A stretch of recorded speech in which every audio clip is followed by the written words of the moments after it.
স্বাগত। আমি প্রগতি শুরু করছি আজকের সংবাদ।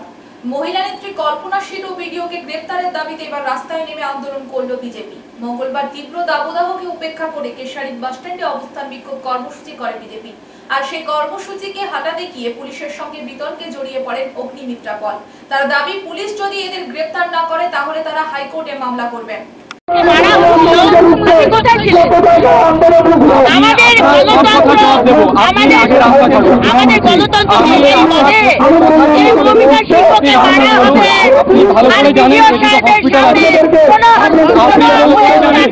অলরেডি একটা অ্যাম্বুলেন্স আপনাদের এই প্রোগ্রামের জন্য অলরেডি একটা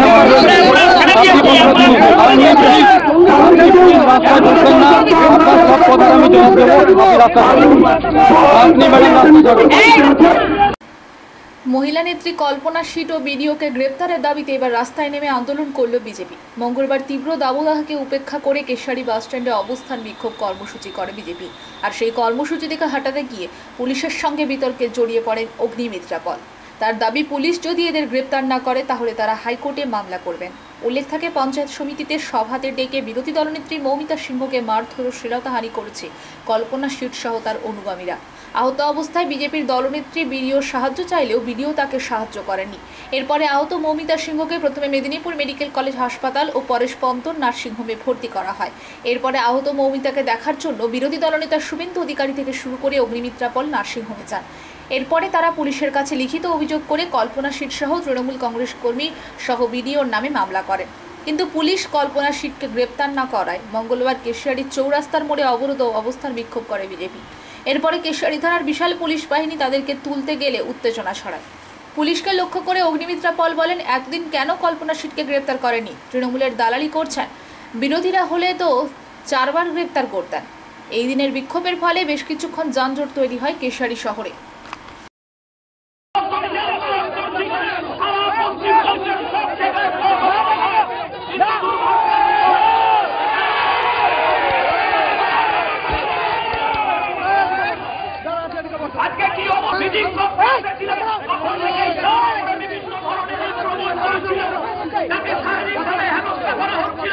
তখন পুলিশ চুপ ছিল, বিডিও সাহেব তখন পুলিশ ডাকলেন না। কিন্তু আজকে যখন আমরা গণতান্ত্রিক বলের চটি চাটতে চাটতে নিজের মেরুদণ্ড হারিয়ে ফেলেছে এই পুলিশ, আজকে শান্তিপূর্ণ আমাদের আন্দোলনের ওপর পুলিশ ঝাঁপিয়ে পড়েছে, আমাদেরকে তারা এখান থেকে তুলে দিতে চাচ্ছে। সম্পাদিকা এবং রাজ্যের সাধারণ সম্পাদিকা মাননীয় অগ্নিমিত্রা পল, কিন্তু অদ্ভুত ব্যাপার, এই আন্দোলন শান্তিপূর্ণ, অথচ এখনো এখনো গ্রেফতার করেনি। এই উত্তম সিংকে এখনো পুলিশ আর বিডিও মিলে মৌমিতা সিংয়ের ওপর প্রাণ নেওয়া হামলা চালিয়েছিল তৃণমূলীদের সাথে নিয়ে। অসুস্থ অবস্থায় মেদিনীপুর মেডিকেল কলেজে ভর্তি ছিলেন। আজকে তার প্রতিবাদ জানানোর জন্য আমরা এখানে এসেছি।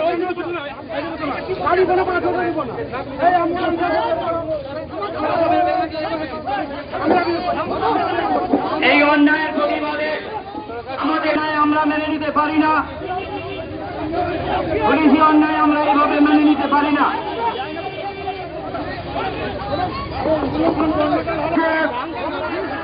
কেশারীর মানুষ এই অন্যায় অত্যাচারের বিরুদ্ধে প্রতিবাদ জানাচ্ছে।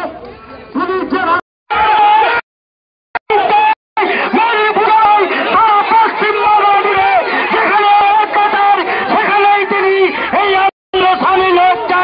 প্রতিবাদ জানাচ্ছেন।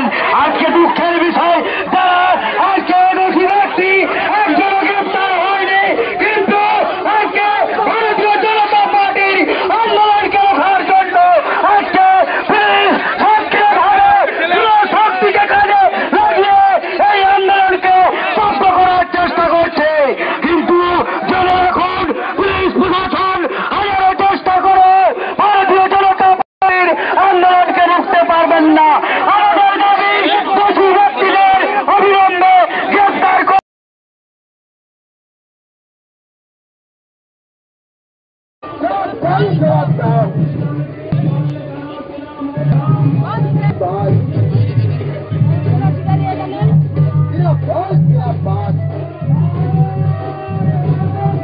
Bye.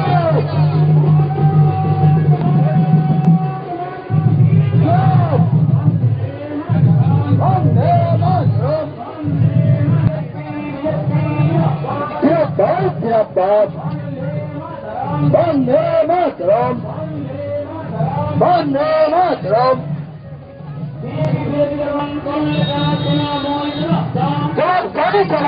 আমরা আজকে প্রতিবাদে আজকে এই রাস্তা অবরোধ করেছি। আমাদের মধ্যে উপস্থিত আছেন আমাদের প্রিয় আমাদের প্রার্থী সম্মানীয় অগ্নিমিত্রা পাল সহ আমাদের জেলা এবং মন্ডলের অন্যান্য নেতৃত্ববর্গ। আলোচনা হবে বলে এবং তিনি যাওয়ার পরে সেখানে তৃণমূলের নেত্রী কল্পনা শীট এবং সেখানকার আরও তৃণমূলের নেতা উত্তম শীট এবং আরও অনেকে ছিল। ভিডিওর সামনে তাকে প্রচণ্ড মার মারে এবং শুধু মারা নয়, তার শাড়িও টানাটানি করা হয়, শ্লীলতাহানি করা হয় এবং তার একটি হাতে প্লেট বসানো আছে, ভেঙে গেছিল, সেই হাতটাও মুছিয়ে দেওয়া হয়। প্রচণ্ড অসুস্থ হয়ে অজ্ঞান হয়ে পড়ে এবং অজ্ঞান থেকে জ্ঞান আসার পর বারবার সে ভিডিওকে বলে যে আমাকে হাসপাতালে নিয়ে চলুন, আমি অসুস্থ বোধ করছি, কিন্তু ভিডিও তাকে হাসপাতালে নিয়ে যায় না। ভিডিও বলে আপনি বাড়ি চলে যান। তাই আমরা আজকে অবস্থান বিক্ষোভ করেছি। এই যে অত্যাচার, এই যে বিজেপির ওপরে যে অত্যাচার, অন্যায়, মারধর, শ্লীলতাহানি, মহিলাদের সম্মান না নেওয়া, আমরা চাই ভিডিও, কল্পনা শীট এবং যারা যারা সেদিন প্রেজেন্ট ছিলেন তাদেরকে অ্যারেস্ট করা হোক। আজকে যখন অবস্থান বিক্ষোভ করছিলেন রাস্তার উপর পুলিশের সঙ্গে হাতাহাতিতে জড়িয়ে পড়লো আপনাদের কর্মীরা, কি পুলিশ কোথায় ছিল সেদিনকে? এখানকার আইসি বিশ্বজিৎ বাবু কোথায় ছিলেন সেদিনকে? যখন বারবার আমাদের কার্যকর্তারা তাকে ফোন করেছে, তিনি ফোন তোলেননি। 2 ঘন্টা পরে তিনি ফোন উঠিয়েছেন। আজকে কোন এখতিয়ারে উনি এসেছেন? পুলিশের রোয়াব দেখাতে? যখন আমাদের নেত্রীকে মারা হচ্ছিল, শ্লীলতাহানি হচ্ছিল, যখন তাকে হাসপাতালে নিয়ে যাওয়ার কথা ছিল, কোথায় ছিলেন তিনি? আজকে যারা যারা মারধর করলো, আজকে যদি উল্টোটা হতো, আমাদের নেত্রীরা যদি মারধর করতো কল্পনা শীটকে, তাহলে কি আমাদের নেত্রীদের উনি অ্যারেস্ট করতেন না? এতবার 4 বার অ্যারেস্ট করে 4 বার হেফাজতে নিতেন। যেহেতু তৃণমূল, উনি তো সম্পূর্ণভাবে তৃণমূলের হয়ে কাজ করেন, সব এলাকার মানুষ বলে, আমি বলছি।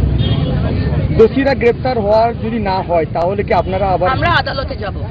আমরা ওনাকে 7 দিন সময় দিচ্ছি। 7 দিনের মধ্যে যদি উনি অ্যারেস্ট না করেন, আমরা কিন্তু হাইকোর্টে যাব। দিদি, তৃণমূলের জেলা সভাপতি বলছে এটা একটা ছোট্ট ঘটনা, যেটাকে বিজেপি ইস্যু বানাতে যায়। ছোট্ট ঘটনা তো বটে, মহিলাদের শ্লীলতাহানি করা, মহিলাদের মারধর করা, এটা তো তৃণমূলের কাছে ছোট্টই ঘটনা। দুর্গাপুরের তৃণমূলেরই নেত্রী, তাকে বলা হচ্ছে ওই সন্দেশখালী মা বোনেদের যেরকম পিঠে বানাতে বলা হতো রাত্রিবেলায়, দুর্গাপুরের ওই তৃণমূলের নেত্রীকে বলা হচ্ছে রাত্রিবেলায় এসে শুতে, বিছানা শেয়ার করতে আমাদের তৃণমূলের যারা নেতা আছে ওখানে। এটাও তো ছোট্টই ঘটনা। মহিলাদের সম্মান দিতে জানেন না মমতা ব্যানার্জি। শুধু 12 জন ক্যান্ডিডেট দাঁড় করিয়ে তাদেরকে এমপি এমএলএ বানানোটাই কিন্তু মহিলাদের সশক্তিকরণ করা নয়। মহিলাদের সম্মান দেওয়াটা, এবং মহিলারা তো শুধু গায়ে নাম লেখা থাকবে টিএমসি, তবেই তারা সম্মান পাবে। একটা সাধারণ রাস্তার মহিলা সে সম্মান পাবে না, একজন বিজেপি করে বিরোধী দলনেত্রী সে সম্মান পাবে না। ধিক্কার জানাই এমন সম্মান। জাতীয় সড়কের উপর ভয়াবহ পথ দুর্ঘটনায় মৃত্যু হলো এক মহিলার, গুরুতর আহত হলেন গাড়িতে থাকা প্রায় 13 জন। দুর্ঘটনাটি ঘটেছে মঙ্গলবার ভোররাতে পশ্চিম মেদিনীপুর জেলার খড়গপুর বালেশ্বর 7 নম্বর জাতীয় সড়কের বেলদা থানার বাখরাবাদের কালীবাগিচার বিষ্ণুপ্রিয়া ধাবার কাছে। জাতীয় সড়কের উপর ভয়াবহ পথ দুর্ঘটনায় মৃত্যু হলো এক মহিলার, গুরুতর আহত হলেন গাড়িতে থাকা প্রায় 13 জন। দুর্ঘটনাটি ঘটেছে মঙ্গলবার ভোররাতে পশ্চিম মেদিনীপুর জেলার খড়গপুর বালেশ্বর 7 নম্বর জাতীয় সড়কের বেলদা থানার বাখরাবাদের কালীবাগিচার বিষ্ণুপ্রিয়া ধাবার কাছে। জানা গিয়েছে, এদিন কলকাতা থেকে ডাক্তার দেখিয়ে খড়গপুর স্টেশন থেকে অটোতে করে বাড়ি ফেরার পথে বেলদা থানার বাখরাবাদের কাছে পেছন থেকে একটি তেল বোঝাই ট্যাঙ্কার নিয়ন্ত্রণ হারিয়ে অটো দিতে ধাক্কা মারে, যার ফলে অটোটি নিয়ন্ত্রণ হারিয়ে সামনে থাকা লরির পিছনে ঢুকে যায়। দুর্ঘটনায় গুরুতর আহত হন প্রায় 14 জন। ঘটনার খবর পেয়ে ঘটনাস্থলে পৌঁছায় বেলদা থানার পুলিশ ও জাতীয় সড়ক কর্তৃপক্ষ। আহতদের উদ্ধার করে নিয়ে আসা হয় বেলদার সুপার স্পেশালিটি হাসপাতালে। সেখানে চিকিৎসক একজন মহিলাকে মৃত বলে ঘোষণা করেন। বাকি কয়েকজনের অবস্থা আশঙ্কাজনক হওয়ায় তাদেরকে মেদিনীপুর মেডিকেল কলেজ ও হাসপাতালে স্থানান্তর করা হয়। পুলিশ জানিয়েছে, মৃত মহিলার নাম গীতা সামন্ত, বয়স 67 বছর, বাড়ি দাঁতন 2 ব্লকের পলাশী গ্রামে। অটো গাড়িতে থাকা এক ব্যক্তি জানান, কলকাতার সল্টলেকে ডাক্তার দেখাতে গিয়েছিলেন। বাড়ি ফেরার পথে খড়গপুর স্টেশনে নেমে অটো ধরেন। গাড়িতে তারা 13 জন ও একটি নাবালিকা ছিলেন। বেলদার বাখরাবাদের কাছে পেছন থেকে একটি তেল বোঝাই ট্যাঙ্কার ধাক্কা মারে অটো গাড়িতে। নিয়ন্ত্রণ হারিয়ে অটোটির সামনে থাকা একটি লরির পিছনে ঢুকে যায়, যার ফলে ঘটে দুর্ঘটনা। এরপর বেলদা থানার পুলিশ জাতীয় সড়ক কর্তৃপক্ষের সহযোগিতা দুর্ঘটনাগ্রস্ত অটো গাড়ি থেকে উদ্ধার করে। দুর্ঘটনায় ব্যাপক চাঞ্চল্য ছড়িয়েছে এলাকা জুড়ে।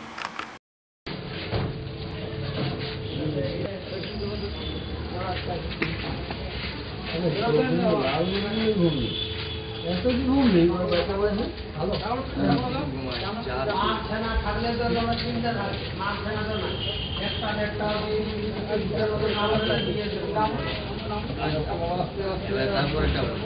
3:30 থেকে 4:30-10 পর্যন্ত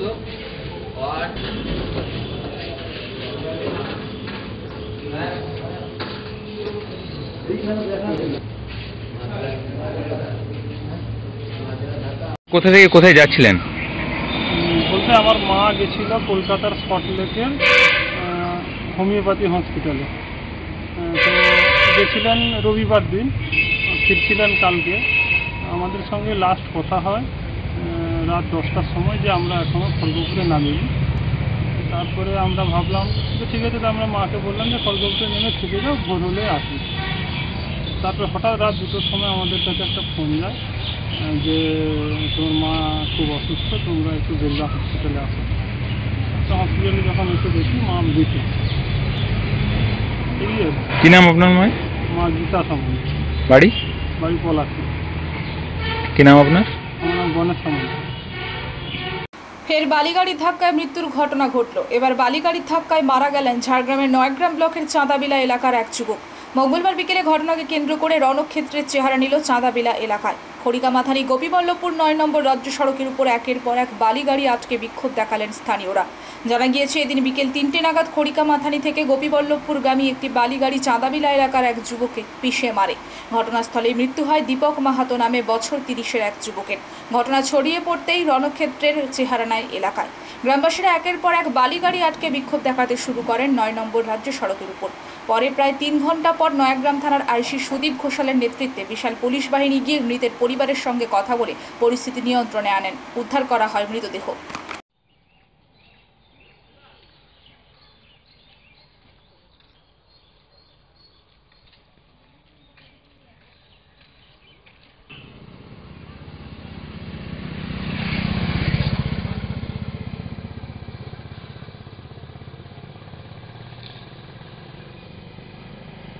খড়গপুরে গুলিবিদ্ধ এক তৃণমূল কর্মী, গুরুতর আহত অবস্থায় তাকে খড়গপুর মহকুমা হাসপাতালে ভর্তি করা হয়েছে। খড়গপুরে গুলিবিদ্ধ এক তৃণমূল কর্মী, গুরুতর আহত অবস্থায় তাকে খড়গপুর মহকুমা হাসপাতালে ভর্তি করা হয়েছে। জানা গেছে, মঙ্গলবার দুপুর নাগাদ খড়গপুর শহরের 15 নম্বর ওয়ার্ডের নিউ সেটেলমেন্ট এলাকা তৃণমূল পার্টি অফিসের কাছে একটি মোটর বাইকে মুখ ঢাকা অবস্থায় 3 দুষ্কৃতী এসে বি সন্তোষ কুমার নামে তৃণমূল কর্মীকে লক্ষ্য করে গুলি চালায়। তাকে লক্ষ্য করে 4 থেকে 5 রাউন্ড গুলি চালায় বলে জানিয়েছেন আহত তৃণমূল কর্মী। একটি গুলি তার কোমরের নিচে লাগে বলে জানা যাচ্ছে। এরপরই স্থানীয় মানুষেরা আহত ওই তৃণমূল কর্মীকে উদ্ধার করে খড়গপুর মহকুমা হাসপাতালে ভর্তি করে। ঘটনাস্থলে পৌঁছে যায় খড়গপুর টাউন থানার পুলিশ। फायरिंग करके चल गया। क्या हुआ था? तो क्या हुआ था? उसके बाद धीरे धीरे भैया, उसके बाद 3 जन आया तो बाइक में आके फायरिंग करके निकल गया। वो अपने जो चाहता है कैमरा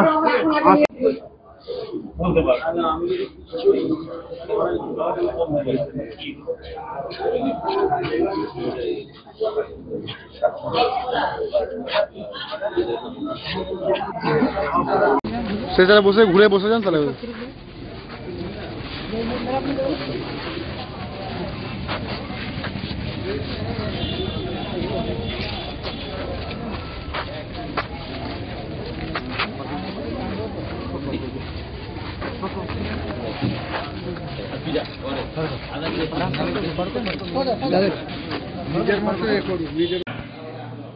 খড়গপুরে মাফিয়ারাজ বা দুষ্কৃতীরাজ তো নতুন কিছু নয়। তৃণমূলের মদতে সেই দুষ্কৃতীরাজ এবং মাফিয়ারাজ আরও বাড়বড়ন্ত হয়েছে। আপনারা জানেন, খড়গপুরে প্রায় তৃণমূলের গোষ্ঠীকন্দল লেগে থাকে, গোলাগুলি চলে এবং এর ফলে প্রায় দিনই আমরা শুনি যে খড়গপুরে তৃণমূলের এক গোষ্ঠীর গুলিতে আরেক গোষ্ঠীর কর্মী আহত, কেউ মারা যাচ্ছে, মারপিট হচ্ছে। তাই খড়গপুরে আজকে যে ঘটনা ঘটেছে, 15 নম্বর ওয়ার্ড তৃণমূলের কাউন্সিলর, এবং আমাদের যতটা ধারণা যে এই যে গুলিগোলা চলা, এই সমস্ত কিছুই দেখবেন যদি সঠিক তদন্ত খড়গপুর টাউন থানার পুলিশ করে, তাহলে দেখা যাবে এর পেছনে তৃণমূলই জড়িত। এবং যে তৃণমূল কর্মী সম্ভবত পার্টি অফিসের সামনেই গুলিবিদ্ধ হয়েছে, হতে পারে যে নিজেদের মধ্যে টাকার ভাগ নিয়ে গুলিবিদ্ধ হতে পারে, বা কোনো জায়গার দখল নিয়ে গুলিবিদ্ধ হতে পারে। তৃণমূল আস্তে আস্তে খড়গপুরকে পুনরায় আবার সেই দুষ্কৃতি রাজের জায়গায় নিয়ে যাচ্ছে। কারণ তৃণমূল মানেই দুষ্কৃতীদের রমরমা, তৃণমূল মানেই গুলিবিদ্ধ হওয়া।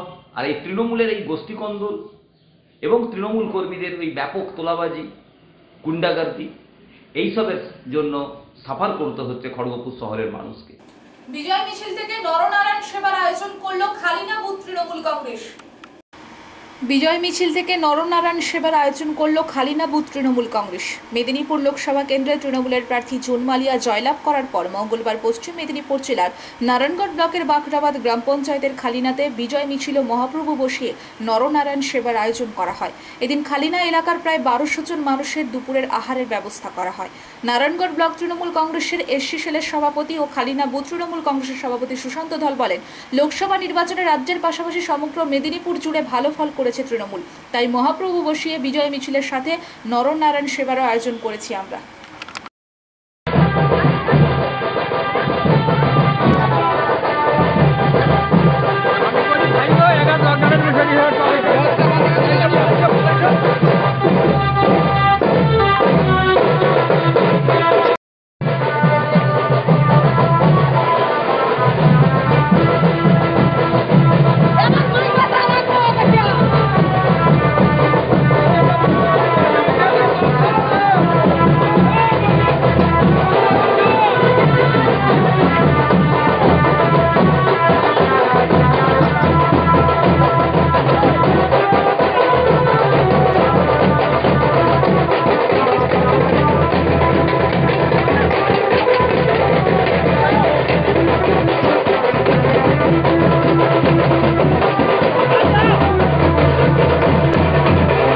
গলায় ফাঁস লাগিয়ে অস্বাভাবিক মৃত্যু হলো এক যুবকের। বাড়ি থেকে ঝুলন্ত অবস্থায় মৃতদেহ উদ্ধার করল পুলিশ।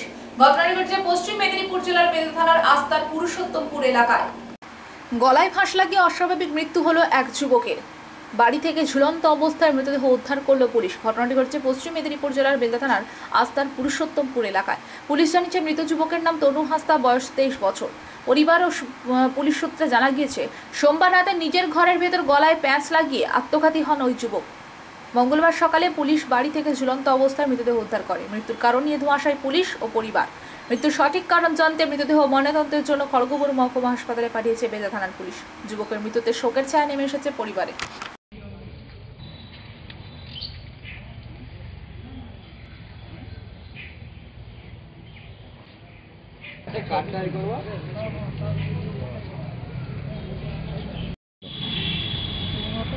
জানি না, সেরকম কিছু না তো।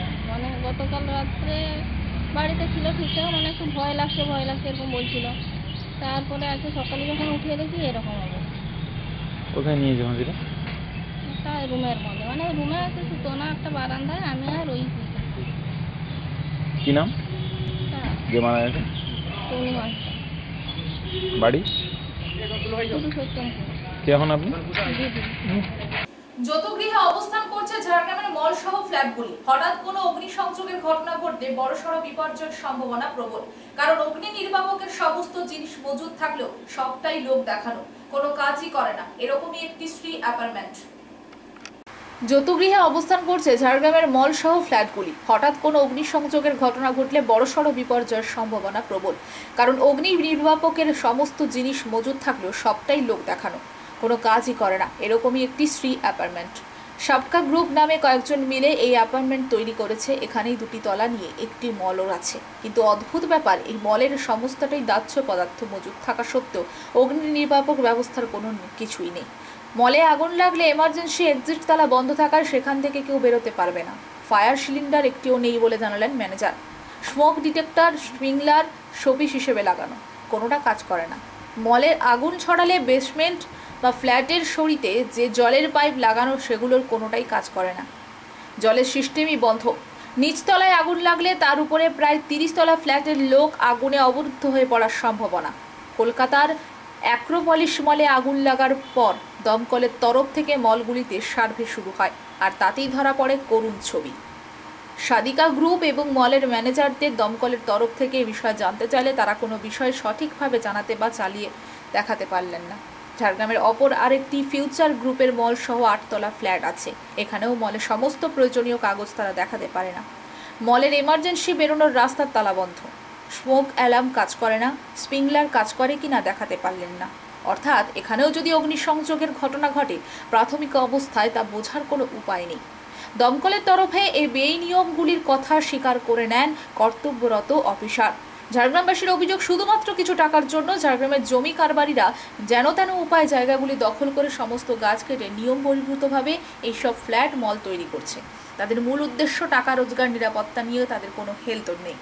এটা ঝাড়গ্রামের অরণ্য জমি ধ্বংস করে এখানকার সংস্কৃতি ভেঙে ফেলতে চাইছে।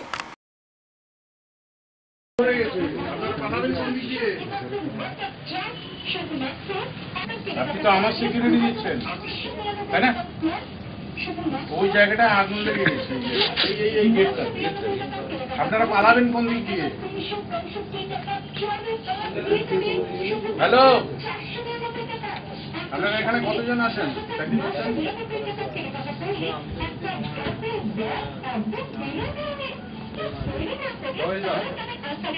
পুরনো কে আপনি? এই জায়গাটা আগুন লেগে গেছে, আপনি পালাবেন কোন দিক দিয়ে? খুললে এটা কিন্তু অটোমেটিক্যালি খোলা ছিল, খুললাম ইয়ে হয়নি, জল পড়েনি। হ্যাঁ,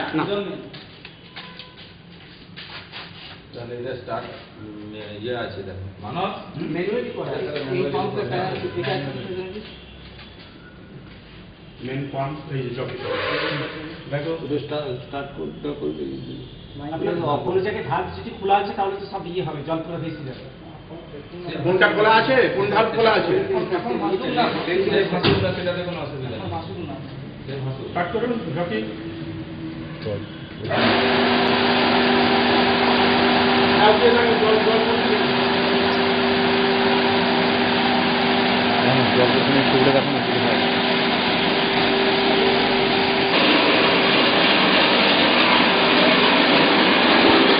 নিচের যে ইয়ে আছে, নিচের রিজার্ভার জল দেবে। জল ছিল। সংবাদ এই পর্যন্ত। নমস্কার।